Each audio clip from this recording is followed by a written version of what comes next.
आप सबको मेरा अस्सलाम वालेकुम। वालेकुम अस्सलाम। सुनकर अच्छा लगा। तो मैं यहाँ पे फर्स्ट डे से ही हूँ, बट अभी मैं यहाँ पे फर्स्ट डे से ही हूँ। यहाँ पे मैं अभी तो मेरे स्कूल ओपन हो गया। आई एम अ टीचर, ठीक है, प्राइवेट स्कूल में टीचर हूँ। तो मैं सर का तो सबसे पहले थैंक यू करना चाहूंगी। लाइक उन्होंने एज अ गर्ल सबको मौका दिया कि लाइक लड़कों वाली चीज नहीं होनी चाहिए, लड़का लड़की सब एक बराबर है। जो हम इक्वालिटी की बात करते हैं ना, वो यहाँ पे दिखती है। तो दूसरी चीज ये मैं चाहती हूँ कि सिस्टम जो है ना वो चेंज होना ही चाहिए। वो एजुकेटेड लोग यंगस्टर्स के हाथ में आना चाहिए। अगर हम इतने बुजुर्ग लोगों के हाथ में देश को चलाने के लिए दे देंगे ना, तो हमारा देश कभी नहीं चल पाएगा, क्योंकि उनको नहीं पता है कि आज के जेनजीज को क्या चाहिए। और आप सब यहाँ पे जानते कितने टाइम से लोग यहाँ पे कितनी बातें बना रहे हैं। जेनजीज यहाँ पे फुटबॉल खेल रहे हैं, क्रिकेट खेल रहे हैं, कभी कुछ कर रहे हैं, कभी कुछ कर रहे हैं, क्योंकि जेनजीज को पता है अपने प्रोटेस्ट को कैसे सस्टेन करना है। इसलिए वो यहाँ पे ऐसी चीजें कर रहे हैं। और ये चीज मोदी जी को बिल्कुल नहीं समझ में आने वाली है कि उन्हें क्या करना है और कैसे अपने देश को चलाना है। मुझे ऐसा लगता है मोदी जी ना बच्चे हैं, इसलिए उनको संभालने के लिए उनकी गोदी मीडिया है। उनको गोद चाहिए ना, तो इसलिए उनकी गोदी मीडिया है। तो मोदी जी को तो वो बखूबी संभाल रहे हैं। जी, वो बच्चे हैं तो मोदी जी को तो वो बखूबी संभाल रहे हैं। उनके काले करतूतों पे बहुत अच्छे से पल्ला झाड़ रहे हैं, उनको पर्दा लगा रहे हैं। लेकिन धर्मेंद्र प्रधान जी को लगता है वो भूल गए हैं। तो इसलिए उनका डायपर जो लीक हुआ है, यानी जो हमारा पेपर लीक हुआ है, उसको साफ करने के लिए जो गंदगी उन्होंने फैलाई है, ये सारे जेनजिस उसको साफ करने के लिए आया। और एक सफल भारत और एक सही भारत को निर्माण करने के लिए हम जेनजिस यहाँ पर है, ठीक है। और मोदी जी जो है उनको, जैसे मोदी जी मुझे लगता है बच्चे ही है सच में ही, कि लाइक बच्चे जो नई नई आदत सीखते हैं ना, मिट्टी खाना, चोरी करना, झूठ बोलना, तो मोदी जी वही है। वोट चोरी करते हैं, मेलोडी खाते हैं, ठीक है, झूठ बोलते हैं हमसे। तो मोदी बच्चों को डांट के सुधारा जाता है ना, तो वैसे ही हम सब यहाँ पे आए हैं मोदी जी को सुधारने के लिए। तो जय जी पावर, साइड हो जा। जय जी पावर।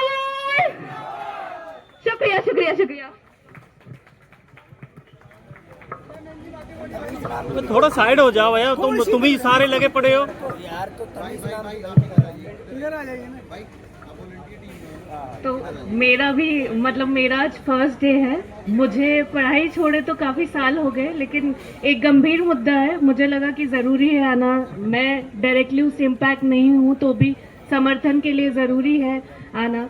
मेरे भाई ने भी कुछ साल पहले एनआईटी का प्रिपरेशन किया था, तो मुझे पता है कि कितना स्ट्रेस होता है, कितना प्रेशर होता है। बच्चों के लिए बहुत मुश्किल है, और एक्चुअली सिर्फ बच्चे नहीं, फैमिली का पूरा एक एफर्ट लगता है। तो मुझे इसलिए लगता है कि ये लड़ाई ज़रूरी है। और आजकल जैसा वक्त है, अगर कोई खड़ा है हमारे लिए लड़ने के लिए, तो एक सॉलिडारिटी दिखाना भी बहुत ज़रूरी है। So thank you so much.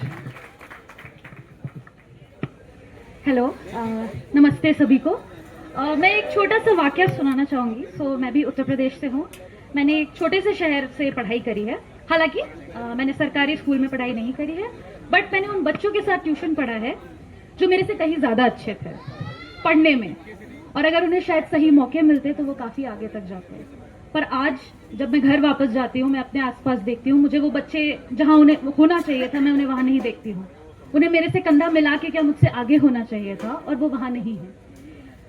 इसी के साथ जब ये खबरें आती हैं कि सरकारी स्कूल बंद हो रहे हैं और पेपर लीक हो रहे हैं, बच्चे, छोटे बच्चे जिन्हें खेलना चाहिए, पढ़ाई करना चाहिए, मस्ती करनी चाहिए, वो सुसाइड कर दे रहे हैं। We have people like doctor Wangchuk who's on hunger strike here, we have Mr. Deepak here। So मुझे ऐसा लगा, आज मेरा पहला दिन है यहाँ, तो मुझे ये लगा कुछ नहीं कर सकते तो कम से कम यहाँ आ तो सकते ही हैं। Thank you. Thank you so much, thank you so much. सभी को मेरा नमस्कार। मैं हरियाणा से हूँ और आज पहली बार मुझे मौका मिला स्टेज पर बोलने का। हालांकि मैं काफ़ी बार कोशिश कर रही थी कि मैं बोल लूँ, कुछ बात करूँ, पर मौका नहीं मिल पाया, या फिर ये कह लो कि मेरा हिम्मत नहीं बन पाई कि मैं स्टेज पर कुछ बोल सकूँ। तो 20 तारीख ना सब बड़ा प्रोटेस्ट कह सके हम जान लग रहा है यहाँ पर, तो जितने हो सके उतने यहाँ पर जुड़ो। स्पेशली मैं एक बात लड़कियों के लिए, महिलाओं के लिए बोलना चाहूंगी, क्योंकि आज के टाइम पर सबसे ज्यादा खतरा अगर कहीं है तो वो है सिर्फ और सिर्फ महिलाओं पर। अब चाहे वो एजुकेशन से रिलेटेड हो या फिर महिलाओं के साथ हो रहे दुष्कर्म से रिलेटेड हो। एक बंगाल की अपनी है मंत्री जी हैं या कुछ लगा लो बीजेपी से रिलेटेड, मैं नाम मैं भूल गई उनका, रत्नाकर कुछ करके नाम है उनका। उन्होंने यहाँ पर जो है सोशल मीडिया पे काफी हो रहा है कि अपनी लड़की को के दुष्कर्म को यानी अपनी लड़की के रेप को एक्सप्लेन किया एक छोटी 13 साल की बच्ची के रेप के। तो मेरा ये बात बताने का सिर्फ और सिर्फ एक ही मकसद है कि जितनी भी लड़कियां महिलाएं हैं जो यहाँ आ नहीं सकती वो सोशल मीडिया पर अपनी पावर दिखा सके। अगर वो सोशल मीडिया पर भी नहीं दिखा सकती, बाउंड्री होती है लड़कियों को काफी सारी चीजें फेस करनी पड़े, तो वो वीडियो को या फिर सोशल मीडिया के थ्रू शेयर करके अपनी बातें रख सकती है, कैसे भी करके जो भी उनके लिंक में उनके थ्रू बात करके अपनी बातें रख सके। तो आप एक जवाब उन लोगों को या फिर उन महिलाओं को या उन मर्दों को जो ये कहते हैं कि जंतर मंतर पर महिलाएं कुछ मैं शब्द नहीं बोलना चाहूंगी, बहुत सारे नाम लिए जाए, तो मैं उन लोगों को आईना दिखाना चाहूंगी। मेरे बैक में आप देख सकते हो कितनी महिलाएं कितनी लड़कियां खड़ी है, तो यहाँ से अंदाजा लगा सकते हो। अगर मैं टाइम की बात करूं तो 8:30 लगभग यहाँ पर 8:20 हो चुकी हैं और इस टाइम पर स्टेज पर हालांकि काफी जो है आ नहीं पाई, अभी भी दिख रही हैं ग्राउंड में काफी लड़कियां हैं, काफी महिलाएं हैं जो दिख रही है, आ नहीं पाई हैं, बट हाँ आ रही हैं। तो आप देख सकते हो उनके लिए करारा जवाब है जो यहाँ पर गलत शब्दों का इस्तेमाल करते हैं, यहाँ पर आने वाली महिलाओं के ऊपर क्वेश्चन पुट करते हैं। तो उनका अगर उनको अभी भी कुछ और चाहिए तो हम खड़े हैं भाई साहब जवाब देने के लिए, प्रोटेस्ट में पड़े 20 तारीख से लेकर लगातार अभी तक यहीं पे डटे हुए हैं और अपना हक लेकर जाएंगे, चाहे कुछ भी हो जाए, कुछ भी XYZ, पर जिस मकसद से आप 20 तारीख से लेकर पड़े हैं ना, वो काम तो एटलीस्ट हम करके ही दिखाओगे, चाहे इसमें कितना मर्जी जोर लगा लो सरकार और कितना मर्जी जोर लगा लो प्रशासन, हमारा किम में फर्क नहीं पड़ता, सीधी सी बात है। ठीक है जी।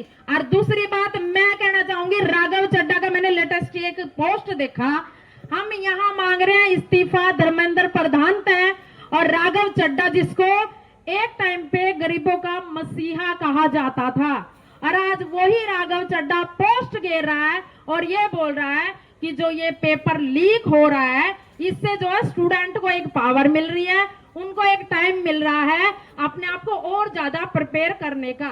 तो मैं राघव चड्ढा के लिए बोलना चाहूंगी, हालांकि माइक बंद हो गया पर आवाज मेरी फिर भी बुलंद है। मैं सर को थोड़ा प्रॉब्लम हो रहा है इसलिए वॉल्यूम हमने थोड़ा कम कर दिया है। मैं ये बोलना चाहूंगी राघव चड्ढा को स्पेशल या फिर उसके चमचे को जिनको वो ले घूम रहे हैं आज के टाइम पे, जो सबसे ज्यादा नफरत फैला रहे हैं, मैं उनको ये बात बोलना चाहूंगी, राघव चड्ढा तू पढ़ा लिखा आदमी और फिर भी तू अनपढ़ वाली बात करेगा तो जाहिर सी बात है गाड़ियां खाओगा, और गाड़ी खाने वाले काम तो तू करे रहे क्यों? अपने गेल तू सारे ये नफरती टिड्डे ने ले घूम रहा है, तू उनकी मीटिंग बिठा रहा है, तरता ज्यादा बेशरम गिरा यार निठल्ला आदमी कोई नहीं है पूरी देश में। और राघव चड्ढा के लिए स्पेशल मेरी तरफ तो मैसेज आप संगेर दियो, कोई दिक्कत नहीं है, मेरे कहता शेयर मार दियो, क्योंकि उसने जो ये बात बोली है ना, ये एक गिरी हुई और एक अनपढ़ा वाली बात बोली है कि नीट का पेपर लीक होने से जो है यहाँ मतलब स्टूडेंट को एक टाइम मिल रहा है। अगर टाइम की बात है तो आप हाँ, अगर आपको लगता है आप जाके कोचिंग सेंटर में जाकर बात करो, उनका पूछो, बच्चों का पूछो कि तुम्हारी तैयारी हुई नहीं हुई, उस बेस पर आप डेट में सरकार दो की जरूरत है। पेपर लीक करने का मतलब क्या था? तो धर्मेंद्र प्रधान जोर लगा ले, बेशक तुम मंत्री ना लिया बीच में, चाहे राघव चड्ढा ना लिया, इस्तीफा तो हम लेकर रहेंगे चाहे कितना मर्जी जोर लगा लिए। अभी छोटी बच्ची को कुछ कहना है। 20 जुलाई को मैं एक संविधान लेके आऊंगी। जय संविधान, थैंक यू।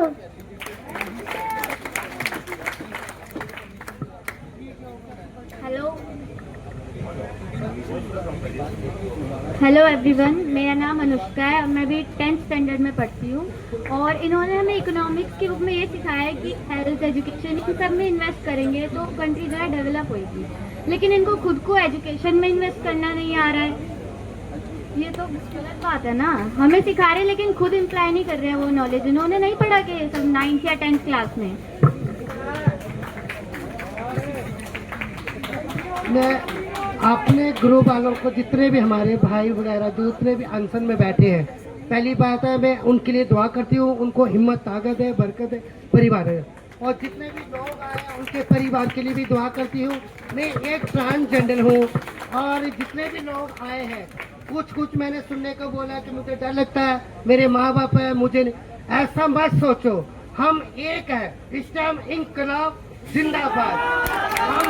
जब हम नहीं पीछे हटे तो तुम पीछे क्यों हटोगे? मैंने पहले ही बोला है, जो भी कोई तंग करता है पहले मेरे को पकड़े, फिर तुम्हारे को कोई हाथ लगाए। और जो कोई हाथ लगाता है, जो ना मर्द हो, मेरी चूड़ियां पहन लो और आगे टक्कर लो। और दूसरी बात मैं कहना चाह रही हूँ कि जो इतना हमने प्रदर्शन उठाया है, जितने दूर दूर से बच्चे आए हैं, वो हमारी हिम्मत व्यस्त नहीं जाएगी, कामयाब होंगे और हकीकत खूब तरक्की करेंगे। और जो धर्मेंद्र प्रधान है वो इस्तीफा देगा ही देगा, नहीं दिया तो ईंट की ईंट बजेगी और रोड पे आएंगे और सारे, और हम अपना हक लेके जाएंगे। अभी हमें ये प्रोग्राम थोड़ा यहीं पर एंड करना पड़ेगा।